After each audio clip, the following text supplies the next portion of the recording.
Hello, everyone. If you like what I'm doing here, please consider subscribing, liking, and commenting.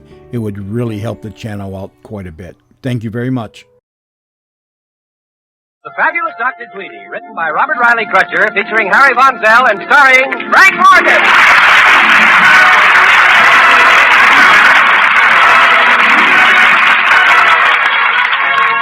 Dr. Thaddeus Q. Tweedy, Dean of Ben at Potts College, has taught his last class for the day and is relaxing at home, playing a Mozart melody on his bassoon.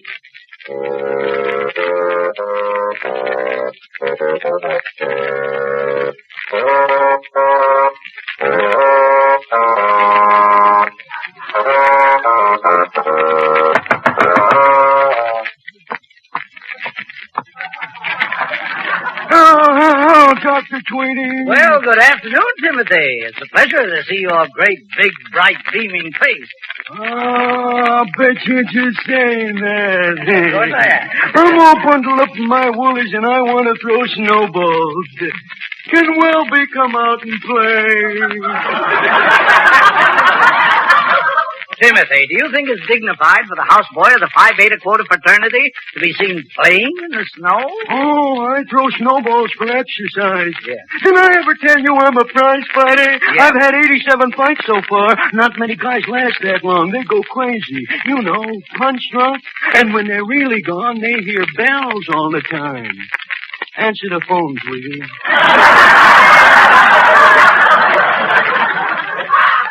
That wasn't the phone, Timothy. It was the bell for the 5th round. Oh, it was you. Hey, let me at him. I'm going to go in that ring and I'm going to knock his head off. No, you've had enough. He fouled you twice. I'm throwing in the towel. That referee is blind. Yes, well, you'll find Welby in Colonel Jackson's backyard. He's helping him build a pistol range. Oh, thanks, Dr. Tweedy.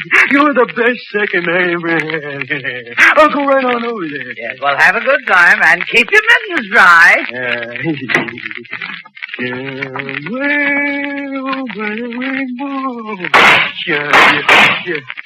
Oh, hello, Colonel Jackson. Afternoon, Timothy. Hello, Welby. Hiya, Timothy. Look, I'm busy. Goodbye. Oh, Welby, don't be mean to me. Let's go build a snow woman. It's so much fun to stack 'em up.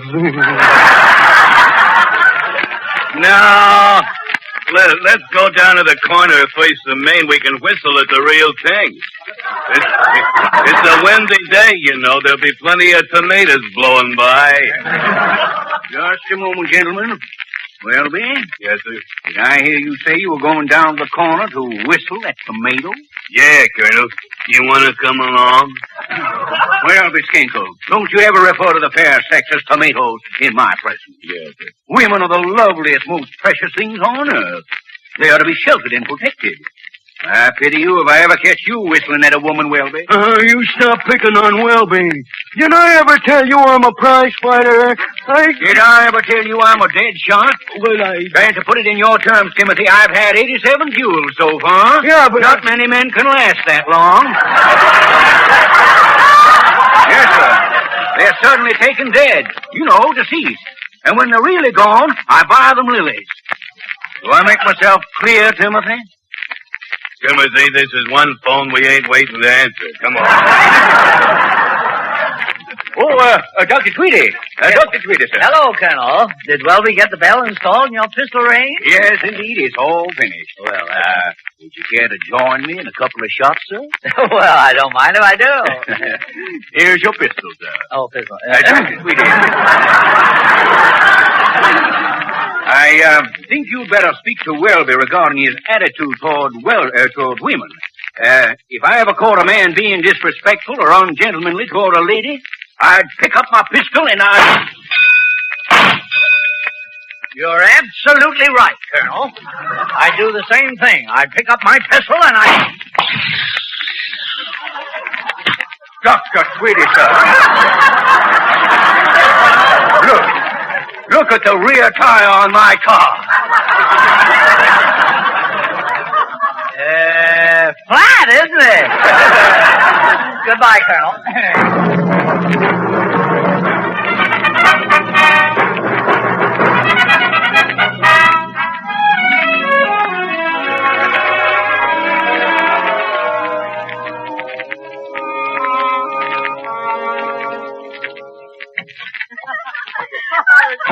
Well, Mary and Sidney, I didn't expect you home so early. Oh, Sidney had a little accident. We were jitterbugging at the malt shop, and he lost his fender button. You can't dance holding up your pants. Well, you better sit down, Sidney. Oh, I'm all right now, Dad. Mary gave me a couple of pins. Oh, she did? You'd better sit down, Mary. Oh, I'm all right. I took the pins out of my corsage. Oh. Well, I'll go make a pot of hot chocolate for all of us. Yes. Well, Sidney, tomorrow night's the big night. You and Mary will be formally engaged. You're not nervous, are you? No, Dad. Well, stop biting your fingernails. I'm worried. I'm still $2 short on the down payment for the ring. Yeah, well then, just take a little look into this box. Gosh. Gee, holy smoke, a ring. How much was the down payment on that? A lifetime of happiness, Sidney. My mother wore it for 40 years. I hope it'll bring you and Mary the same kind of love and understanding my father and mother had. Oh, it belonged to them? That's right. And you're giving it to me? Yes. But, Dad, I'm your adopted son. I mean, there's a difference. You don't have to... Sidney, I didn't adopt you because I wanted an adopted son. I did it because I wanted a son.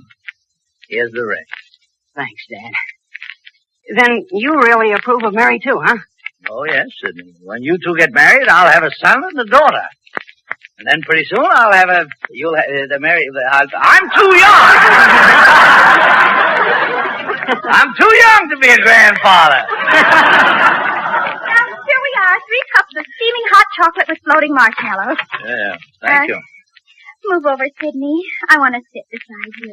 But there isn't room enough in this chair. Oh, yes, there is. Of course, it's a tight squeeze, Sidney. Dad, you look kind of sleepy. I'm wide awake and I'm not going to bed. It's too early. Go ahead. Show her the ring. Sidney, that ring. You've got our engagement ring. Dad gave it to me. It belonged to his mother. Oh, it's beautiful. Oh, Dr. Tweedy, you're the most wonderful man in the world. Oh. I've never been so happy in my life. Oh, Sidney. Oh, Dr. Tweedy. Oh, dear. On second thought, I believe I will go to bed.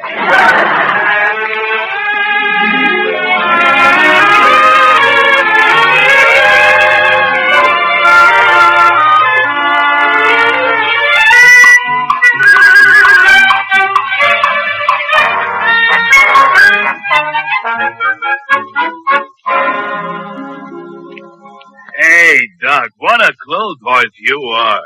Well, thank you, Welby, but finish tying my tie. It's almost time to go. Yes, the door. I'll get it, Doc. Yeah. Oh, hello. Doc, announcing Mrs. Apopolis, Esquire. Tweedle, my Tweedle, here's that gorgeous, ravishing Apopolis in person. Mrs. Apopolis, that black silk jersey evening gown is a magnificent engineering achievement. For that compliment, Tweedle, I could squeeze you to pieces. Come here. Please, Mrs. Apopolis. You'll crush my fresh white dicky.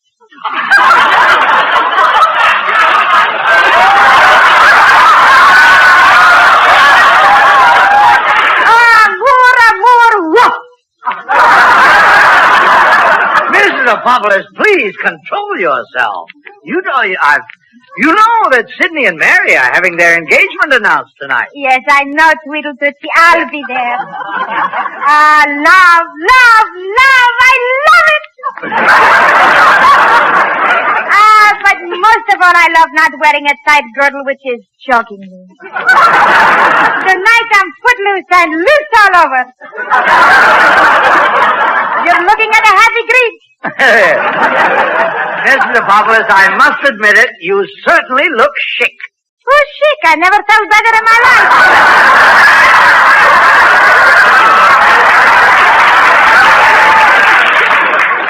Look at me, nothing but curves. Gorgeous. Today is the day for love. I'm kissing all the boys. Hold still, Tweedle. No. No. There, are you unconscious yet? Mrs. Apopolis, you're too free with your osculations. Now, wait a minute, Sport. Not so fast. What's this osculation? Well, it's merely a kiss, like this. Oh, Tweedle, what a thrill. My heart is beating like a trap hammer. Oh, what technique. I won't wash this hand for a week. Excuse me, Mrs. Populus.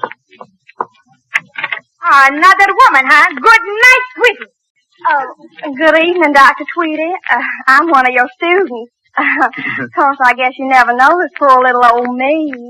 Oh, yes, of course. I remember you perfectly, Miss... Culpepper? Georgia Genevieve, Culpepper? Georgia. I just love to talk to you in private, Dr. Tweedy. Yes. Culpepper. Come right this way to my study. Now, what seems to be the trouble, Miss Culpepper? Call me Georgia. All my close gentlemen friends call me Georgia. Yeah, they do. Georgia. I mean, Miss Culpepper. Dr. Tweedy, I'm going to bare my little old heart to you. You are? I'm in love. Head over heels in love with the handsomest man this side of Savannah. Well, that should make you happy. What's wrong with that? He doesn't love me. Yeah. Look at me. Do you think I'm attractive? Ew. Why, that man must be an idiot. Dr. Tweedy, you're so sweet. Just as sweet as an apple pan dowdy. Oh, you can go and you got a twinkle in your eye. Oh, yeah? Oh, excuse me, I'm so bold. Yeah. But like I was saying, I love this boy. He kissed me once, a tender, passionate kiss that was like a sheet of fire. Oh, yeah. Kind of warm in here. I'd better open the window. Right then and there, I knew I loved him. But he ran off with another woman. Yeah. Dr. Tweedy, what am I going to do? Go after the boy. Fight for your love. Speak up. To the winner goes the spoils. Get him before he spoils. Dr. Tweedy, you're a genius. Are you sure you're not a Southern man? You've penetrated my disguise.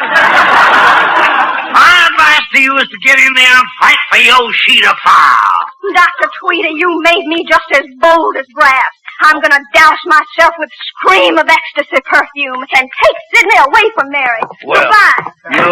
That Mary. You to Mary Sydney! Oh, no! I've done it again!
back to Frank Morgan as the fabulous Dr. Tweedy.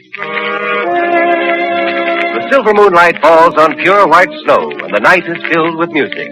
Inside the faculty club, beautiful women glide gracefully across the dance floor. Handsome, debonair men look into their eyes with fiery glances. Oh, Welby, I want to dance. Well, don't look at me, Timothy. You know, when I was a prize fighter, I was sure popular with the women. They came from miles around just to feel my muscles. Yeah, well, we ain't supposed to dance. We're supposed to serve us here punch. Lee, I want you to stay at the door and let me know the minute Miss Culpepper arrives. It's very important. Yes, okay, Doc. Timothy, you stay here and guard the punch bowl. Quick, give me a tall glass of punch. Well, it's just plain orange juice and pineapple juice. There's no punch in it. Oh, well, never mind. Tweedy! Oh, good evening, Mr. Potts. Tweedy, I'm so nervous I can't see straight. I'm scared to death. Yes? Well, where is Mrs. Potts? Please, Tweedy, don't bring her up. I'm already upset. Yeah. You know I'm announcing my daughter's engagement tonight. Well, Mr. Potts, you're chairman of the board of trustees. You've made a lot of speeches. Yes, you're right. I'm being silly. Tweedy, why do you keep staring over towards the door? Well, I'm looking for a certain young lady, and when I find her, I'm going to take her straight to the library. Library? Yes. Girl? Yes. Are you going to read to her?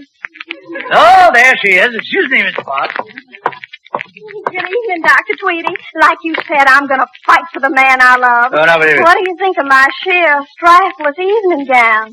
Yeah. Well, you'd better not do any fighting in that. Come with me to the library.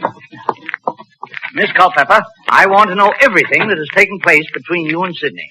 Are you sure you want to know everything? Well, yes, everything. Well, it's going to be hard to remember everything because Sidney just makes me swoon. Well, let's see now. We were sitting out a dance, and then the lights went out. Yes, I guess somebody blew a fuse. And then Sidney kissed me, and my toes curled up. My heart started beating like a tom-tom. I heard beautiful music. Miss Culpepper, this is absolutely absurd. You can't fall in love with a man just because he kisses you once. I don't know about other girls, but I can. I always do. Well, I'm not going to let you make trouble for Mary and Sidney with this romantic rubbish. Oh, excuse me, Tweedy. Yeah. Thought I'd come in for a look. Book.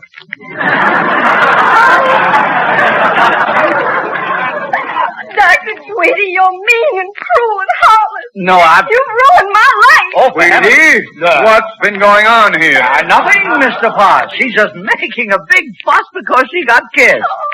You can't blame a man for kissing a pretty girl when he has an opportunity. That's what I keep telling Mrs. Potts. That kiss was like a sheet of fire. What? And now he calls it rubbish. No, Tweedy. Oh, Mr. Potts, you certainly don't think. You wouldn't. I mean, I'm not the sort. I don't. You do, don't you? How was it, Tweedy? Mr. Potts, stop leering. I've got to catch that girl and keep her from talking. Hey, Dad, what's the rush? Mr. Potts is going to announce our engagement in a few minutes. Sidney, did you see a Miss Culpepper come rushing out of the library? Or don't you remember her? Yes, I seem to remember something about her. Yeah, a blown fuse, perhaps? Yeah, something like that. Yeah. She isn't here tonight, is she? Yeah, I hope. Uh-huh. And feeling very talkative. It seems you're quite a kisser. Oh, she told you. Yes. What if she tells Mary? Sidney, why do you think I've been chasing Miss Culpepper? Dad, I don't like to pry into your business. That is not the reason. Why did you kiss her anyway? I thought Mary kept you busy enough. I did it in a weak moment. Yes. She asked me to smell the perfume on her earlobes. Oh, dear. And then she turned out the lights and put her arms around my neck. Yeah. Which way did she go? Never mind. You go find Mary. You go and find Mary and don't stop dancing until your engagement is announced.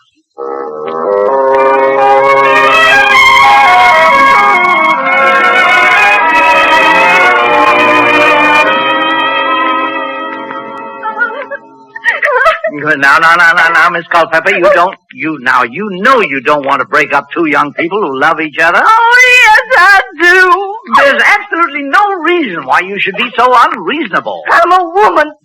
I should have thought of that, Reed.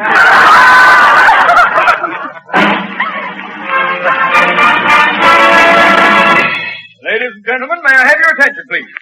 I wish to take this occasion to announce the formal engagement of my daughter Mary to Dr. Tweedy's son, Sidney. Oh, now my heart is broken in a million little bitty pieces. Oh, but Miss Culpepper, please now, don't stop crying.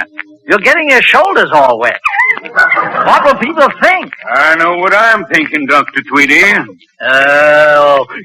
Colonel Jackson. Yes, I was just, Miss Culpepper. This is Colonel Jackson. Colonel Jackson, Mrs. Culpepper. Miss Culpepper. Miss Georgia Genevieve Culpepper. Yes, Georgia Genevieve. I'm pleased to make your acquaintance, Colonel Jackson. Why, a Southern belle. Yes, she rings. Miss Georgia, may I say your beauty is most distracting? Yes. Your features are as delicate as a sweet magnolia bud, shyly opening in the jasmine-scented moonlight. Here we go. You remind me of a honeysuckle blossom and Spanish moss gracefully hanging from the cypress trees and swaying in the soft, warm breeze. Oh, dear. I'm from the South, you know. What a coincidence! Dr. Tweedy, sir, what have you done to this delicate young flower? I'll tell you what he's done. His son Sidney kissed me, and now he's engaged to another woman. Oh, Miss Georgia, allow me to assume the protection of your honor. Oh, slush, a kiss doesn't mean anything. Maybe not to a Yankee, sir. But where Miss Culpepper and I come from, a kiss is either a proposal or an insult. Oh, dear, to think that millions of women all over the world are being insulted tonight. Dr. Tweedy, sir, since Sidney is now engaged to Mary, I must consider this kiss nothing but an insult. I demand satisfaction. Sidney kissed her. That's already. He's had a satisfaction. Dr. Tweedy, sir, you know exactly how I feel about women. When I catch a man being disrespectful to the fair sex, I have no recourse but to get my dueling pistol. Very well, I'll shoot it out with you.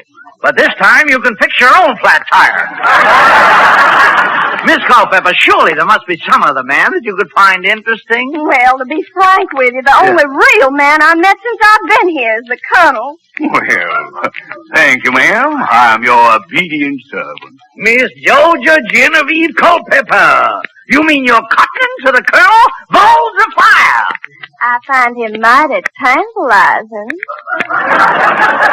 Great Scott, sure enough, hush my mouth. You're right, honey child. The Colonel is a mighty handsome man. Not a little old Yankee like my son Sidney. You want an older man, and Sidney is so immature. Dr. Tweedy, sir, I think you're going too far. Yeah, I'm way ahead of Dr. Tweedy. Excuse me, I'm going to put on some more of my perfume. I'm saving every dance for you, Colonel. Don't go away. Now, see what you've done, Dr. Tweedy. How am I going to get out of what you got me into? Well, that's obvious. You said she was a delicate flower. She should bruise easily. You were gentle with her. Do the opposite. Caveman stuff. Oh. You mean like Humphrey Bogart? Yes, like Humphrey Bogart. I'm all ready, Colonel. Shall we dance? Come here, sugar. What did you say? I said, come here, sugar. I got a better plan. Why waste that big old moon's time? Let's get to that convertible and start necking, baby. How dare you? Colonel Jackson, I thought you were a Southern gentleman, but I see you're nothing but a Yankee eager-beaver. Good night. Oh! Parting is such sweet sorrow. You're right, Colonel. She was a delicate young flower. Now let's see if we can get some beefsteak for that eye.